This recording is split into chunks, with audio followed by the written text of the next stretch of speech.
क्या आपने कभी सोचा है कि कुछ लोगों की जिंदगी में अच्छी चीजें जैसे खुद ब खुद होने लगती हैं, जबकि बाकी लोग सालों तक मेहनत करने के बाद भी वहीं के वहीं रह जाते हैं? क्या सच में मैनिफेस्टेशन सिर्फ सोचने और कल्पना करने का खेल है, या इसके पीछे कोई ऐसा रहस्य छुपा है जिसे दुनिया के ज्यादातर लोग आज तक समझ नहीं पाए?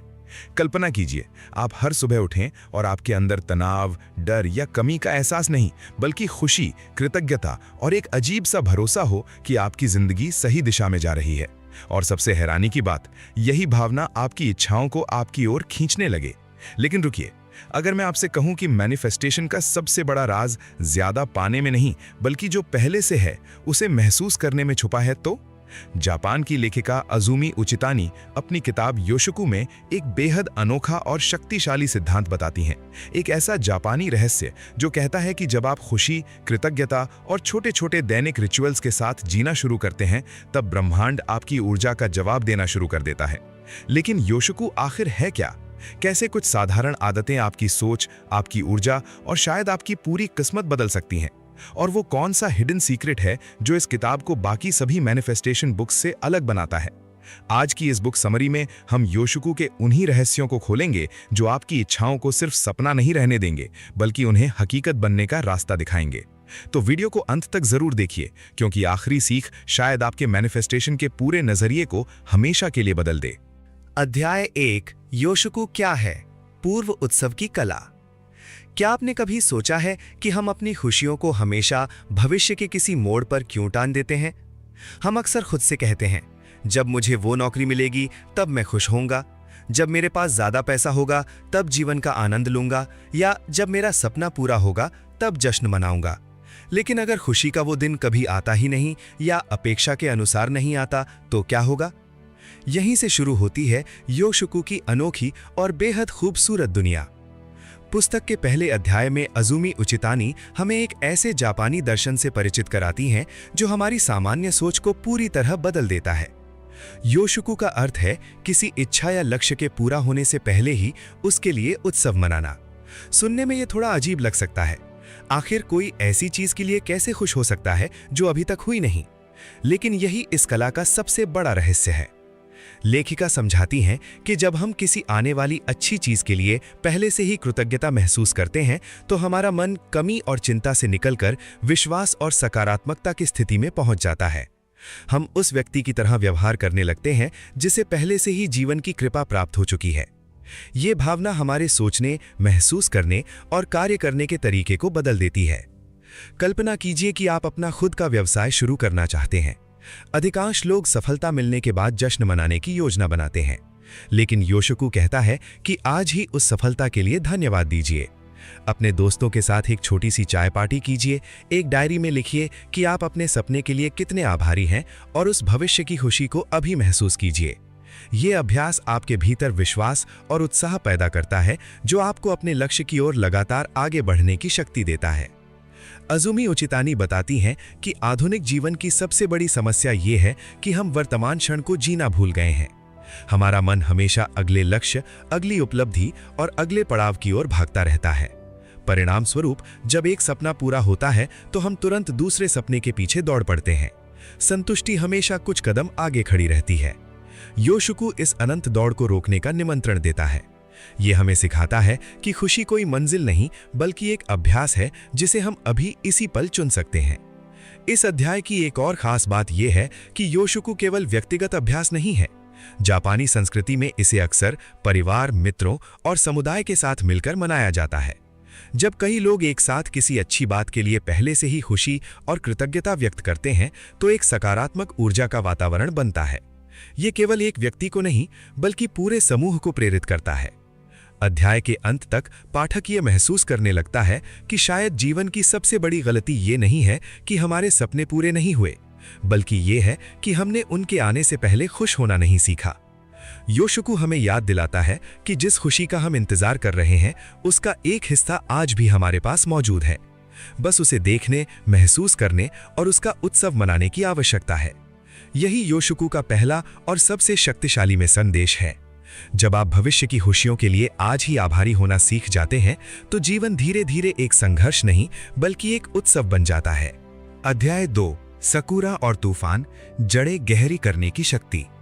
क्या आपने कभी गौर किया है कि प्रकृति हमें जीवन के सबसे गहरे सबक कितनी सरलता से सिखाती है? इस अध्याय में अज़ुमी उचितानी एक ऐसे ही अनमोल सबक को साझा करती हैं जो उन्हें एक बौद्ध भिक्षु से मिला था। भिक्षु ने कहा था, सबसे सुंदर सकूरा के फूल अक्सर सबसे भयंकर तूफान के बाद खिलते हैं। पहली नजर में ये सिर्फ एक सुंदर बात लग सकती है, लेकिन इसके भीतर जीवन का एक गहरा सत्य छिपा है। सकूरा का पेड़ जब तेज हवाओं, बारिशों और तूफानों का सामना करता है, तब उसकी जड़ें और मजबूत हो जाती हैं, और फिर जब मौसम बदलता है तो वही पेड़ पहले से कहीं अधिक सुंदर फूलों से भर उठता है। अज़ुमी बताती हैं कि इंसानों के साथ भी बिल्कुल ऐसा ही होता है। जीवन में आने वाली कठिनाइयां, असफलताएं, दिल टूटने के पल, आर्थिक संघर्ष या अनिश्चितता के दौर, ये सब केवल दर्द देने के लिए नहीं आते, ये हमारे भीतर छिपी शक्ति को जगाने आते हैं। हर चुनौती हमें थोड़ा और मजबूत, थोड़ा और समझदार और थोड़ा और परिपक्व बनाती है। लेखिका अपने जीवन के कई कठिन अनुभवों को साझा करती हैं। ऐसे पल जब सब कुछ बिखरता हुआ महसूस होता था, जब भविष्य धुंधला दिखाई देता था और जब उम्मीद का कोई सहारा नहीं दिखता था, लेकिन समय के साथ उन्होंने महसूस किया कि उन्हीं संघर्षों ने उन्हें वो इंसान बनाया जो वे आज हैं। हम अक्सर चाहते हैं कि हमारी जिंदगी में कोई परेशानी ना आए, लेकिन सच ये है कि बिना संघर्ष के विकास संभव नहीं है। जिस तरह हीरा अत्यधिक दबाव से बनता है, उसी तरह इंसान का असली चरित्र भी कठिन परिस्थितियों में निखरता है। ये अध्याय हमें सिखाता है कि अगली बार जब जीवन में कोई तूफान आए तो केवल ये मत सोचिए कि ये मेरे साथ ही क्यों हो रहा है, बल्कि खुद से पूछिए, ये अनुभव मुझे क्या सिखाने आया है। क्योंकि हर तूफान के बाद एक नई सुबह आती है और हर कठिन दौर के बाद जीवन में एक नई बहार खिलती है। शायद आपका सबसे सुंदर सकूरा अभी खिलना बाकी है। अध्याय 3, कृतज्ञता, अभी और आगे दोनों के लिए। अगर कोई एक आदत हमारी सोच, भावनाओं और पूरे जीवन को बदल सकती है तो वो है कृतज्ञता। लेकिन अज़ुमी उचितानी इस अध्याय में कृतज्ञता को एक बिल्कुल नए दृष्टिकोण से समझाती हैं। हम में से अधिकांश लोग उन चीज़ों के लिए धन्यवाद देते हैं जो हमारे पास पहले से मौजूद हैं। हम अपने परिवार, स्वास्थ्य, घर या सफलताओं के लिए आभारी होते हैं। लेकिन जापानी योशोको दर्शन इससे एक कदम आगे जाता है। ये हमें सिखाता है कि उन चीज़ों के लिए भी धन्यवाद देना चाहिए जो अभी हमारे जीवन में आई ही नहीं है। पहले सुनने में ये अजीब लग सकता है, किसी ऐसी चीज़ के लिए आभार कैसे व्यक्त किया जा सकता है जो अभी मिली ही नहीं। लेकिन यही तो योशोको का जादू है। ये भविष्य को लेकर चिंता करने की बजाय उस पर विश्वास करना सिखाता है। कल्पना कीजिए कि आप अपने सपनों की नौकरी चाहते हैं। अधिकांश लोग रोज सोचते हैं कि मुझे नौकरी कब मिलेगी या अगर नहीं मिली तो क्या होगा। लेकिन योशोको कहता है कि आज ही उस नौकरी के लिए धन्यवाद दीजिए जैसे वो पहले से आपकी हो। मन ही मन कहिए, धन्यवाद कि मुझे वो अवसर मिला जो मेरे लिए सही था। ये केवल सकारात्मक सोच नहीं है, ये अपने मन को कमी की भावना से निकालकर विश्वास और समृद्धि की भावना में ले जाने का अभ्यास है। जब हम भविष्य की इच्छाओं के लिए भी आभार व्यक्त करते हैं तो हमारा ध्यान डर और चिंता से हटकर आशा और भरोसे पर केंद्रित होने लगता है। अज़ुमी इस अध्याय में कई सरल लेकिन प्रभावशाली अभ्यास साझा करती हैं, जैसे हर रात सोने से पहले 3 ऐसी चीजें लिखना जिनके लिए आप आज आभारी हैं, और साथ ही 3 ऐसी चीजों के लिए भी धन्यवाद देना जिन्हें आप भविष्य में अपने जीवन में देखना चाहते हैं। धीरे धीरे ये अभ्यास हमारी मानसिकता को बदल देता है। हम शिकायतों की जगह संभावनाएं देखने लगते हैं, हम अभाव की जगह प्रचुरता महसूस करने लगते हैं, और सबसे महत्वपूर्ण बात, हम वर्तमान क्षण में अधिक शांति और खुशी अनुभव करने लगते हैं।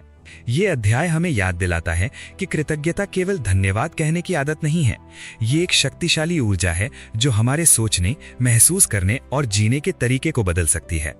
जब हम वर्तमान और भविष्य दोनों के लिए आभारी होना सीख जाते हैं, तब जीवन केवल बेहतर नहीं लगता बल्कि सचमुच बदलने लगता है। अध्याय 4, शिंतो और प्रकृति की लय, ब्रह्मांड के साथ सामंजस्य। क्या आपने कभी महसूस किया है कि समुद्र की लहरों को देखकर मन अपने आप शांत हो जाता है, या फिर किसी पेड़ के नीचे बैठकर ऐसा लगता है जैसे सारी चिंताएं धीरे धीरे गायब हो रही हों? अज़ुमी उचितानी इस अध्याय में बताती हैं कि ये केवल एक भावना नहीं है, बल्कि प्रकृति के साथ हमारे गहरे संबंध का प्रमाण है। जापान की प्राचीन शिंतो परंपरा यही सिखाती है कि प्रकृति की हर चीज में एक दिव्य चेतना मौजूद है। पेड़, नदियां, पहाड़, हवा और यहाँ तक कि एक साधारण पत्थर भी केवल निर्जीव वस्तुएं नहीं हैं, बल्कि उनमें कामी नामक आध्यात्मिक ऊर्जा निवास करती है। शिंतो दर्शन के अनुसार इंसान प्रकृति से अलग नहीं है, बल्कि उसका एक हिस्सा है। जब हम इस सच्चाई को स्वीकार करते हैं तो हमारे भीतर एक गहरा संतुलन पैदा होने लगता है। अज़ूमी बताती हैं कि आधुनिक जीवन की सबसे बड़ी समस्या ये है कि हम प्रकृति की लय से कट गए हैं। हम घड़ी के हिसाब से जीते हैं, लेकिन सूर्योदय, सूर्यास्त, ऋतुओं के बदलाव और चंद्रमा के चक्र को महसूस करना भूल गए हैं। यही कारण है कि कई बार हमारे पास सब कुछ होने के बावजूद भीतर खालीपन महसूस होता है। लेखिका सुझाव देती हैं कि प्रकृति से जुड़ना किसी कठिन साधना की तरह नहीं है।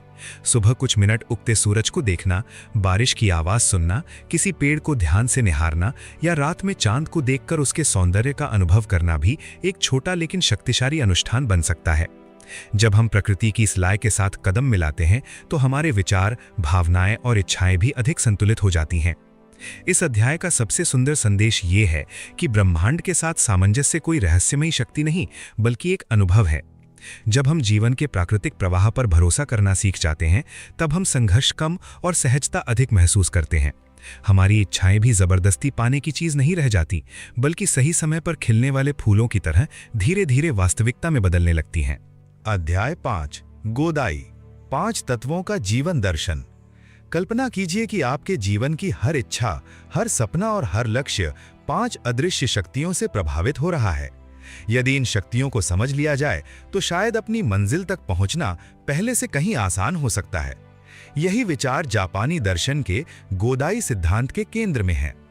अज़ूमी उचितानी इस अध्याय में बताती हैं कि गोदाई केवल 5 तत्वों का सिद्धांत नहीं है, बल्कि जीवन को समझने का एक गहरा और व्यावहारिक तरीका है। इन 5 तत्वों पृथ्वी, जल, अग्नि, वायु और आकाश में जीवन की हर ऊर्जा समाहित है। पृथ्वी का तत्व हमें स्थिरता और मजबूत आधार देता है। जैसे किसी विशाल वृक्ष को खड़ा रहने के लिए गहरी जड़ों की आवश्यकता होती है, वैसे ही किसी बड़े सपने को पूरा करने के लिए धैर्य, अनुशासन और निरंतर प्रयास की जरूरत होती है। यदि आपके लक्ष्य में स्थिरता की कमी है, तो पृथ्वी की ऊर्जा को मजबूत करना आवश्यक है। जल हमें लचीला बनना सिखाता है। पानी कभी किसी बाधा से लड़ता नहीं, बल्कि अपना रास्ता खोज लेता है। जीवन में भी कई बार परिस्थितियां हमारी योजना के अनुसार नहीं चलती। ऐसे समय में जो व्यक्ति पानी की तरह अनुकूलन करना सीख लेता है, वही आगे बढ़ पाता है। अग्नि परिवर्तन और जुनून का प्रतीक है। ये वो ऊर्जा है जो हमें सपने देखने से आगे बढ़कर कार्यवाही करने के लिए प्रेरित करती है। केवल इच्छा करना पर्याप्त नहीं है, उसे पूरा करने के लिए भीतर आग जैसी प्रेरणा भी चाहिए। अग्नि हमें याद दिलाती है कि साहस के बिना कोई बड़ा परिवर्तन संभव नहीं। वायु स्वतंत्रता और रचनात्मकता का प्रतिनिधित्व करती है। जब हम नए विचारों के लिए अपने मन को खुला रखते हैं, तब जीवन में नए अवसर दिखाई देने लगते हैं। कई बार हमारी सबसे बड़ी सीमाएं बाहरी नहीं, बल्कि हमारे अपने विचार होते हैं। वायु हमें उन सीमाओं से मुक्त होने की प्रेरणा देती है। और अंत में आता है आकाश, सबसे रहस्यमयी और सबसे शक्तिशाली तत्व। आकाश अनंत संभावनाओं का प्रतीक है। ये हमें याद दिलाता है कि दुनिया हमारी कल्पना से कहीं अधिक विशाल है। जो चीज आज असंभव लग रही है, वो कल वास्तविकता बन सकती है। अज़ूमी इस अध्याय में पाठकों को अपने लक्ष्यों को इन 5 तत्वों की दृष्टि से देखने के लिए प्रेरित करती हैं। यदि किसी इच्छा में स्थिरता नहीं है, तो पृथ्वी की आवश्यकता है।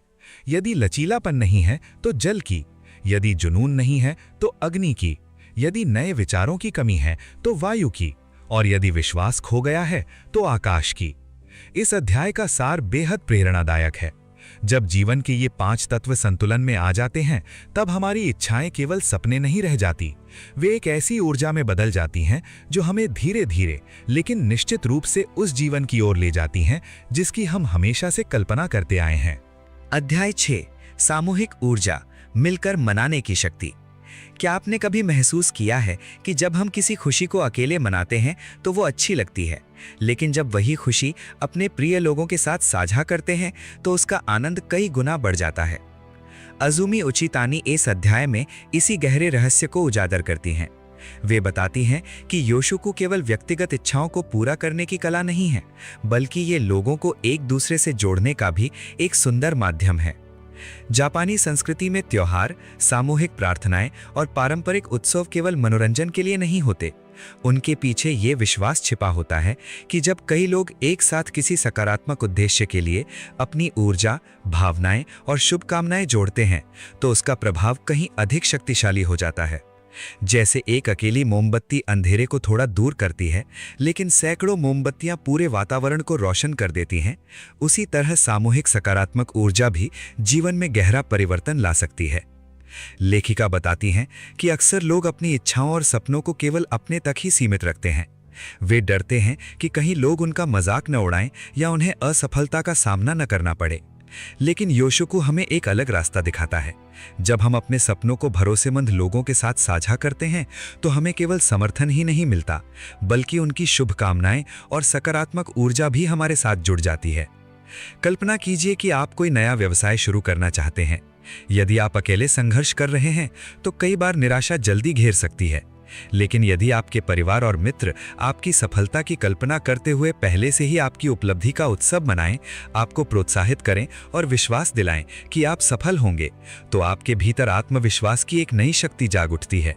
यही सामूहिक ऊर्जा का चमत्कार है। अज़ुमी उचितानी ये भी समझाती हैं कि इंसान स्वभाव से सामाजिक प्राणी है। हमारी खुशियां, हमारी उपलब्धियां और हमारी सकारात्मक भावनाएं केवल हमारे जीवन को नहीं बदलती, बल्कि हमारे आसपास के लोगों को भी प्रभावित करती हैं। जब एक व्यक्ति खुश और प्रेरित होता है तो उसकी ऊर्जा पूरे परिवार और समुदाय में फैल सकती है। इसलिए योशिको केवल मेरी सफलता की बात नहीं करता, बल्कि हमारी सामूहिक समृद्धि की बात करता है। इस अध्याय का सबसे सुंदर संदेश ये है कि हमें अपने सपनों की यात्रा अकेले नहीं करनी चाहिए। जब लोग एक दूसरे के लिए खुश होते हैं, एक दूसरे की सफलता का उत्सव मनाते हैं और मिलकर सकारात्मक भविष्य की कल्पना करते हैं, तो जीवन कहीं अधिक अर्थपूर्ण और आनंदमय बन जाता है। कभी कभी हमारी सबसे बड़ी शक्ति हमारी व्यक्तिगत मेहनत नहीं, बल्कि उन लोगों का प्रेम, विश्वास और समर्थन होता है जो हमारे साथ खड़े रहते हैं। अध्याय 7, जापानी अनुष्ठान, प्रार्थना, फूल और चाय की रीति। यदि कोई आपसे कहे कि एक फूल सजाना, एक कप चाय बनाना या मंदिर जाकर शांतिपूर्वक प्रार्थना करना आपके सपनों को साकार करने की प्रक्रिया का हिस्सा हो सकता है, तो शायद ये सुनकर आश्चर्य हो। लेकिन अज़ुमी उचितानी इस अध्याय में बताती हैं कि जापानी संस्कृति में ऐसे छोटे छोटे अनुष्ठानों को बेहद गहरा महत्व दिया जाता है। वे हमें इकेबाना की कला से परिचित कराती हैं, जिसमें फूलों को केवल सजाया नहीं जाता, बल्कि उनके माध्यम से प्रकृति, संतुलन और सुंदरता का अनुभव किया जाता है। जब कोई व्यक्ति पूरे ध्यान और प्रेम के साथ फूल सजाता है, तो उसका मन वर्तमान क्षण में स्थिर हो जाता है। उस समय वो भविष्य की चिंता या अतीत के पछतावे से मुक्त होकर केवल अपने इरादे पर केंद्रित होता है। इसके बाद लेखिका चानो यू यानी पारंपरिक जापानी चाय समारोह की चर्चा करती हैं। बाहर से देखने पर यह केवल चाय पीने की प्रक्रिया लग सकती है, लेकिन वास्तव में ये आगामी चिंताओं, धैर्य और सम्मान का अभ्यास है। हर छोटी क्रिया, चाय बनाना, कप को पकड़ना, उसकी सुगंध महसूस करना, पूरी सजगता के साथ की जाती है। ये हमें सिखाता है कि जब हम किसी काम को पूरे मन से करते हैं, तो साधारण क्षण भी असाधारण अनुभव बन जाते हैं। अज़ुमी उचितानी नए वर्ष की पहली मंदिर यात्रा, जिसे हत्सुमोदे कहा जाता है, का भी उल्लेख करती हैं। जापान में लाखों लोग नए साल की शुरुआत मंदिर जाकर करते हैं। वे वहां अपने बीते वर्ष के लिए कृतज्ञता व्यक्त करते हैं और आने वाले समय के लिए सकारात्मक इरादे निर्धारित करते हैं। ये परंपरा लोगों को याद दिलाती है कि हर नया वर्ष एक नई शुरुआत का अवसर है। इसी तरह ओ मामोरी यानी पवित्र ताबीज केवल भाग्य का प्रतीक नहीं है। ये व्यक्ति को उसके लक्ष्य, विश्वास और आशाओं की निरंतर याद दिलाता है। जब भी कोई उस ताबीज को देखता है, वो अपने इरादे और अपने उद्देश्य को फिर से याद करता है। लेखिका का मुख्य संदेश ये है कि इन अनुष्ठानों की वास्तविक शक्ति वस्तुओं में नहीं, बल्कि उस भावना और उपस्थिति में होती है जिसके साथ हम उन्हें करते हैं। यदि हम हर दिन कुछ मिनट शांत बैठकर अपने लक्ष्य की कल्पना करें, कृतज्ञता व्यक्त करें, एक दीपक जलाएं या प्रकृति के बीच कुछ समय बिताएं, तो ये भी हमारे लिए एक शक्तिशाली व्यक्तिगत अनुष्ठान बन सकता है। आज की तेज और भाग-दौड़ भरी दुनिया में लोग अक्सर परिणामों के पीछे इतने व्यस्त हो जाते हैं कि प्रक्रिया का आनंद लेना भूल जाते हैं। लेकिन ये जापानी परंपराएं हमें याद दिलाती हैं कि जीवन केवल मंजिल तक पहुंचने का नाम नहीं है। हर छोटा कदम, हर सजग क्षण और हर अर्थपूर्ण अनुष्ठान हमें अपने सपनों के और करीब ले जा सकता है। इस अध्याय के अंत तक पाठक ये महसूस करने लगता है कि अनुष्ठान कोई जादुई क्रिया नहीं है। वे हमारे मन को केंद्रित करने, हमारी भावनाओं को सकारात्मक दिशा देने और हमारे इरादों को मजबूत बनाने के साधन हैं। जब हम श्रद्धा, कृतज्ञता और पूरी उपस्थिति के साथ जीवन जीना सीख लेते हैं, तब साधारण दिनचर्या भी एक सुंदर आध्यात्मिक यात्रा में बदल जाती है। 8वां अध्याय, माइंडफुलनेस और वर्तमान में जीने की कला। क्या आपने कभी महसूस किया है कि हमारा मन अक्सर या तो बीते हुए कल की यादों में भटकता रहता है या फिर आने वाले कल की चिंताओं में उलझा रहता है? हम भविष्य की सफलता, रिश्तों, पैसों या सपनों के बारे में सोचते रहते हैं, लेकिन जिस क्षण में हम वास्तव में जी रहे होते हैं उसे अक्सर नज़रअंदाज कर देते हैं। अज़ुमी उचितानी इस अध्याय में हमें इसी महत्वपूर्ण सत्य की ओर वापस ले जाती हैं। वे जापानी दर्शन की एक सुंदर अवधारणा इचिगो इचिए का परिचय देती हैं, जिसका अर्थ है ये क्षण दोबारा कभी नहीं आएगा। चाहे वो किसी प्रिय व्यक्ति के साथ बिताई गई एक साधारण चाय की चुस्की हो, सुबह की ठंडी हवा हो या सूर्यास्त का दृश्य, हर अनुभव अपने आप में अनोखा और अनमोल है। जब हम ये समझने लगते हैं कि हर पल जीवन का एक उपहार है, तब हमारे भीतर स्वाभाविक रूप से कृतज्ञता और आनंद का जन्म होता है। लेखिका बताती हैं कि योशुको केवल भविष्य में मिलने वाली खुशियों का इंतजार करना नहीं है। इसका वास्तविक अर्थ है कि हम अभी इसी क्षण में खुशी का अनुभव करना सीखें, क्योंकि जब मन वर्तमान में शांत और संतुष्ट होता है, तभी वो सकारात्मक ऊर्जा उत्पन्न करता है। यही ऊर्जा हमारी इच्छाओं और सपनों को साकार करने में सहायता करती है। इस अध्याय में अज़ुमी कुछ सरल लेकिन प्रभावशाली अभ्यास भी साझा करती हैं। वे सुझाव देती हैं कि दिन में कुछ मिनट अपनी सांसों पर ध्यान दें। जब आप गहरी सांस लेते हैं और केवल उसके आने जाने को महसूस करते हैं, तो आपका मन धीरे धीरे शांत होने लगता है। इसी तरह शरीर की जागरूकता का अभ्यास हमें ये महसूस कराता है कि हम इस क्षण में मौजूद हैं, ना कि अपनी चिंताओं या कल्पनाओं में खोए हुए हैं। सबसे प्रेरणादायक बात यह है कि लेखिका हमें याद दिलाती हैं कि जीवन की सुंदरता केवल मंजिल तक पहुंचने में नहीं, बल्कि रास्ते के हर छोटे कदम में छिपी होती है। यदि हम केवल परिणाम का इंतजार करते रहेंगे, तो वर्तमान की अनगिनत खुशियां खो देंगे। लेकिन जब हम यात्रा का आनंद लेना सीख जाते हैं, तब हर दिन एक उत्सव बन जाता है। यही माइंडफुलनेस का सार है और यही योशुको की आत्मा भी है। अध्याय 9, इच्छाओं का वृक्ष, अपनी कामनाओं को पोषित करें। कल्पना कीजिए कि आपके हर सपने और हर इच्छा एक छोटे से बीज की तरह हैं। क्या केवल बीज को मिट्टी में डाल देने से वो अगले दिन विशाल वृक्ष बन जाएगा? बिल्कुल नहीं। उसे समय चाहिए, पानी चाहिए, धूप चाहिए और सबसे महत्वपूर्ण, देखभाल चाहिए। अज़ुमी उचितानी इसी सुंदर रूपक के माध्यम से हमें समझाती हैं कि हमारी इच्छाएं भी ठीक इसी तरह विकसित होती हैं।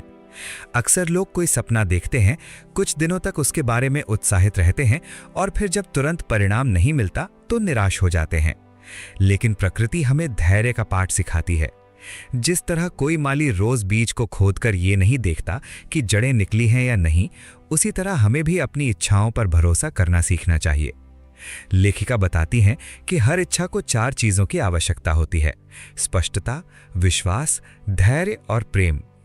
सबसे पहले हमें यह समझना चाहिए कि हम वास्तव में क्या चाहते हैं। बहुत बार हम दूसरों की अपेक्षाओं या समाज की परिभाषाओं के अनुसार इच्छाएं बना लेते हैं, लेकिन सच्ची अभिव्यक्ति तभी होती है जब इच्छा हमारे दिल की गहराइयों से निकली हो। इस अध्याय में अज़ुमी द ब्लॉसम और योर विश जैसे अभ्यासों का परिचय देती हैं।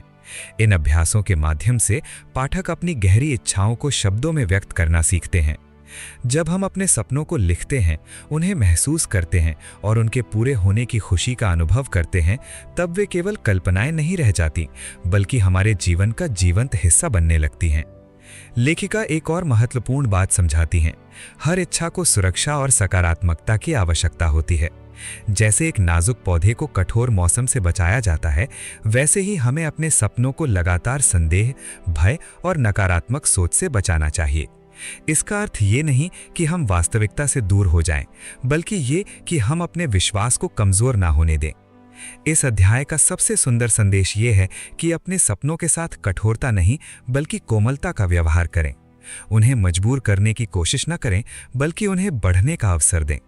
जब हम अपनी इच्छाओं को प्रेम, विश्वास और धैर्य से पोषित करते हैं तो वे धीरे धीरे जड़ें जमाने लगती हैं और फिर एक दिन बिल्कुल उसी तरह जैसे वसंत में पेड़ों पर फूल खिलते हैं, हमारे सपने भी वास्तविकता के सुंदर फूलों में बदल जाते हैं। अंततः ये अध्याय हमें सिखाता है कि इच्छाओं को पूरा करने का रहस्य केवल उन्हें पाने में नहीं बल्कि उनकी देखभाल करने की प्रक्रिया में छिपा है, क्योंकि जब हम अपने सपनों को प्रेम पूर्वक पोषित करते हैं तो हम केवल अपने भविष्य को नहीं बदलते बल्कि स्वयं भी भीतर से खिलने लगते हैं। अध्याय 10 वाबी साबी और अपूर्णता की सुंदरता। कल्पना कीजिए कि आपके हाथ में एक पुराना मिट्टी का कप है।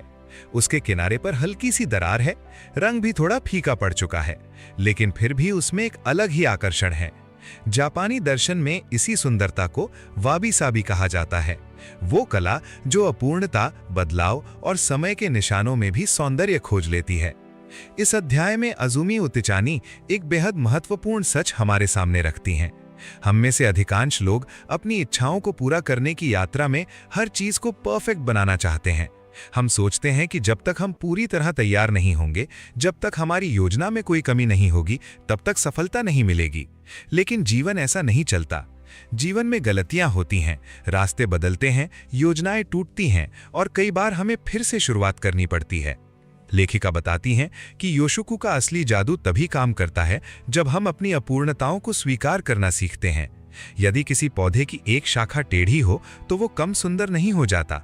उसी तरह हमारी कमजोरियां, असफलताएं और अधूरेपन के हिस्से हमें कम मूल्यवान नहीं बनाते। वास्तव में यही अनुभव हमें अधिक गहरा, अधिक संवेदनशील और अधिक मानवीय बनाते हैं। अजुमी एक सुंदर विचार साझा करती हैं। यदि आपका कोई प्रिय मित्र किसी गलती के कारण दुखी हो तो आप उसे कठोर शब्दों से नहीं डांटेंगे। आप उसे समझेंगे, उसका हौसला बढ़ाएंगे और उसे आगे बढ़ने के लिए प्रेरित करेंगे। फिर हम स्वयं के साथ इतना कठोर व्यवहार क्यों करते हैं? वाबी साबी हमें सिखाता है कि जिस करुणा और प्रेम को हम दूसरों के लिए रखते हैं वही अपने लिए भी रखें। जब हम जीवन को इस दृष्टि से देखने लगते हैं तो तुलना और परिपूर्णता का दबाव धीरे धीरे कम होने लगता है। हमें एहसास होता है कि हमारी यात्रा किसी प्रतियोगिता का हिस्सा नहीं है। हर व्यक्ति का रास्ता अलग है, हर व्यक्ति की गति अलग है और हर व्यक्ति की कहानी भी अलग है। अध्याय के अंत तक पाठक ये महसूस करने लगते हैं कि उनकी टूटी हुई उम्मीदें, पुराने घाव और अधूरे सपने भी उनकी कहानी के महत्वपूर्ण अध्याय हैं। वाबी साबी हमें यह विश्वास दिलाता है कि सुंदरता केवल पूर्णता में नहीं बल्कि उस साहस में भी है जिसके साथ हम अपनी अपूर्णताओं को अपनाते हैं। और शायद यही वो क्षण है जब हम वास्तव में स्वयं से प्रेम करना सीखते हैं। अध्याय 11 दैनिक अनुष्ठान, योशिको को जीवन शैली बनाना। किसी भी प्रेरणादायक विचार की असली परीक्षा तब होती है जब वो हमारे रोजमर्रा के जीवन का हिस्सा बन जाए। केवल किताब पढ़ लेना या किसी नई सोच से प्रभावित हो जाना पर्याप्त नहीं होता। बदलाव तब आता है जब हम उसे अपनी दिनचर्या में उतारते हैं। यही इस अध्याय का मुख्य संदेश है। अजुमी उचितानी बताती हैं कि योशिको कोई जटिल आध्यात्मिक प्रणाली नहीं है। इसके लिए घंटों ध्यान करने, कठिन नियमों का पालन करने या अपने जीवन को पूरी तरह बदलने की आवश्यकता नहीं है। इसकी शुरुआत छोटे छोटे लेकिन अर्थपूर्ण अनुष्ठानों से होती है। वे सुझाव देती हैं कि दिन की शुरुआत एक सकारात्मक संकल्प से करें। सुबह उठते ही कुछ क्षण रुककर उस जीवन की कल्पना करें जिसे आप बनाना चाहते हैं। ये कोई बड़ा सपना भी हो सकता है और कोई साधारण इच्छा भी। महत्वपूर्ण बात यह है कि उसे केवल भविष्य की संभावना न माने बल्कि उसके लिए अभी से कृतज्ञता महसूस करें। दिन के दौरान छोटे छोटे आनंद के क्षणों को पहचानना भी योशिको का हिस्सा है। एक कप चाय की गर्माहट, बारिश की खुशबू, किसी प्रियजन की मुस्कान या शाम के आकाश का रंग, ये सभी ऐसे उपहार हैं जिन्हें हम अक्सर अनदेखा कर देते हैं। लेकिन जब हम इन्हें सचेत रूप से महसूस करते हैं तो जीवन अधिक समृद्ध और सुंदर लगने लगता है। शाम को लेखिका कृतज्ञता सूची लिखने का सलाह देती हैं। दिन में घटी 3 या 5 अच्छी बातों को लिखना एक साधारण अभ्यास लग सकता है, लेकिन समय के साथ ये हमारे मन को कमी के बजाय समृद्धि पर ध्यान केंद्रित करना सिखाता है। धीरे धीरे हम महसूस करने लगते हैं कि हमारे जीवन में पहले से ही बहुत कुछ अच्छा मौजूद है। अध्याय में जापानी संस्कृति से जुड़े मौसमी उत्सवों और चंद्रमा के चक्रों का भी उल्लेख किया गया है। इन परंपराओं का उद्देश्य प्रकृति की लय के साथ जुड़ना है। जब हम मौसमों के बदलाव, प्रकृति के चक्र और समय के प्रवाह को महसूस करते हैं तो जीवन के प्रति हमारा दृष्टिकोण अधिक शांत और संतुलित हो जाता है। सबसे प्रेरणादायक बात यह है कि अज़ुमी पाठकों को अपने स्वयं के अनुष्ठान बनाने के लिए प्रोत्साहित करती हैं। योशुकु कोई तयशुदा नियमों का समूह नहीं है। आप अपनी पसंद के अनुसार इसे अपना सकते हैं। किसी के लिए ये सुबह की प्रार्थना हो सकती है, किसी के लिए डायरी लिखना, तो किसी के लिए रोज कुछ मिनट प्रकृति के बीच बिताना। जैसे जैसे ये छोटे अभ्यास हमारी आदत बनते हैं, योशुकु एक विचार से बढ़कर जीवन जीने का तरीका बन जाता है। तब खुशी किसी बड़ी उपलब्धि का इंतजार नहीं करती, वो हर दिन, हर छोटे क्षण और हर साधारण अनुभव में दिखाई देने लगती है। इस अध्याय के अंत तक पाठक ये समझ जाते हैं कि जीवन बदलने के लिए हमेशा बड़े कदमों की जरूरत नहीं होती। कई बार सबसे गहरा परिवर्तन उन छोटे, शांत और नियमित क्षणों से आता है जिन्हें हम प्रेम, कृतज्ञता और जागरूकता के साथ जीते हैं। यही योशुकु का सार है, भविष्य के चमत्कार का इंतजार करने के बजाय आज के जीवन को उत्सव की तरह जीना। अध्याय 12, समुदाय और सामूहिक अभिव्यक्ति, सबके लिए खिलें। पुस्तक के 12वें और अंतिम अध्याय में अज़ुमी उच्चितानी योशुकु हमें योशुकु की सबसे सुंदर और गहरी सीख हमारे सामने रखती हैं। अब तक हमने जाना कि योशुकु हमारी व्यक्तिगत इच्छाओं, सपनों और लक्ष्यों को सकारात्मक ऊर्जा के साथ अपनाने की कला है। लेकिन इस अंतिम अध्याय में लेखिका हमें उससे भी एक कदम आगे ले जाती हैं। वे बताती हैं कि जीवन की सबसे बड़ी खुशी तब मिलती है जब हमारी कामनाएं केवल हमारे लिए नहीं बल्कि दूसरों के लिए भी होती हैं। जापानी संस्कृति में एक बहुत महत्वपूर्ण शब्द है वा। इसका अर्थ है सद्भाव, एकता और ऐसा वातावरण जहां हर व्यक्ति एक दूसरे के साथ संतुलन और सम्मान से जुड़ा हो।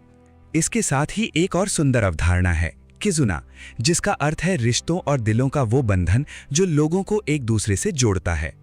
लेखिका समझाती हैं कि जब हम केवल अपनी सफलता, अपने धन या अपनी खुशियों की कामना करते हैं तो हमारी दुनिया सीमित रह जाती है।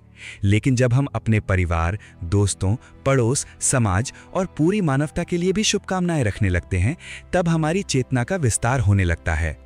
कल्पना कीजिए कि आप किसी परीक्षा में सफल होने की कामना कर रहे हैं। ये स्वाभाविक और अच्छी बात है। लेकिन यदि आप इसके साथ ये भी सोचें कि आपके सभी मित्र भी अपने जीवन में सफल हों, उनके परिवार भी खुश रहें और सभी को अपने सपनों को पूरा करने का अवसर मिले, तो आपकी भावना कहीं अधिक व्यापक और शक्तिशाली बन जाती है। यही योशुकु का उच्चतम रूप है। यहाँ सफलता केवल मैं तक सीमित नहीं रहती बल्कि हम का रूप ले लेती है। अज़ुमी उच्चितानी बताती हैं कि ब्रह्मांड में हर चीज किसी न किसी रूप में जुड़ी हुई है। जैसे एक बगीचे में केवल एक फूल खिल जाए तो वो सुंदर लगता है, लेकिन जब पूरा बगीचा फूलों से भर जाता है तब उसकी सुंदरता कई गुना बढ़ जाती है। उसी प्रकार केवल हमारी खुशी पर्याप्त नहीं है। जब हमारे आसपास के लोग भी खुश, स्वस्थ और सफल होते हैं, तब जीवन वास्तव में समृद्ध बनता है। लेखिका पाठकों को एक छोटा लेकिन गहरा अभ्यास भी सुझाती हैं। हर दिन कुछ क्षण निकालकर केवल अपने लिए नहीं बल्कि दूसरों के लिए भी शुभकामनाएं भेजें। मन ही मन कहें, मेरे परिवार में सुख और शांति बनी रहे, मेरे मित्र अपने सपनों को पूरा करें, जिन लोगों को कठिनाइयां झेलनी पड़ रही हैं उन्हें शक्ति मिले, इस पृथ्वी पर सभी जीव सुरक्षित और आनंदित रहें। ये अभ्यास धीरे धीरे हमारे भीतर करुणा, प्रेम और जुड़ाव की भावना को मजबूत करता है। इस अध्याय का सबसे प्रेरणादायक संदेश ये है कि वास्तविक समृद्धि केवल बैंक खाते में जमा धन या व्यक्तिगत उपलब्धियों से नहीं मापी जाती। सच्ची समृद्धि वो है जो दूसरों के जीवन को भी छूती है। जब हमारी सफलता किसी और के चेहरे पर मुस्कान ला सके, जब हमारी उपलब्धियां समाज के लिए उपयोगी बन सके, तब वे वास्तव में सार्थक होती हैं। पूरी पुस्तक का समापन एक बेहद खूबसूरत रूपक के साथ होता है। अज़ुमी उच्चितानी कहती हैं कि प्रत्येक व्यक्ति अपने जीवन में एक सकुरा बन सकता है। सकुरा का फूल केवल अपने लिए नहीं खिलता, उसकी सुंदरता को देखने वाले हर व्यक्ति के मन में खुशी भर जाती है। उसी तरह हम भी अपने व्यवहार, अपने प्रेम, अपनी दयालुता और अपने सकारात्मक दृष्टिकोण से दूसरों के जीवन में प्रकाश फैला सकते हैं। अंततः योशुकु केवल इच्छाओं को पूरा करने की तकनीक नहीं है, ये जीवन को देखने का एक नया दृष्टिकोण है। ये हमें सिखाता है कि खुशी को भविष्य के किसी दिन तक टालना नहीं है, बल्कि आज ही उसे महसूस करना है। ये हमें याद दिलाता है कि हम अकेले नहीं हैं, हम एक बड़े परिवार, एक समाज और एक साझा दुनिया का हिस्सा हैं। और जब हम सबके लिए खिलने का निर्णय लेते हैं, तभी जीवन अपने सबसे सुंदर रूप में हमारे सामने प्रकट होता है। यही इस पुस्तक की अंतिम और सबसे शक्तिशाली सीख है। स्वयं एक सकुरा बनिए और जहां भी जाएं वहां आशा, प्रेम, सौंदर्य और आनंद के फूल खिलाइए। उम्मीद है कि आपको ये वीडियो पसंद आया होगा। अगर आपको पसंद आया है तो फिर कमेंट सेक्शन में कमेंट ज़रूर लिखिए और चैनल को सब्सक्राइब ज़रूर कीजिए। मिलते हैं अगली वीडियो में, तब तक के लिए थैंक यू और टेक केयर।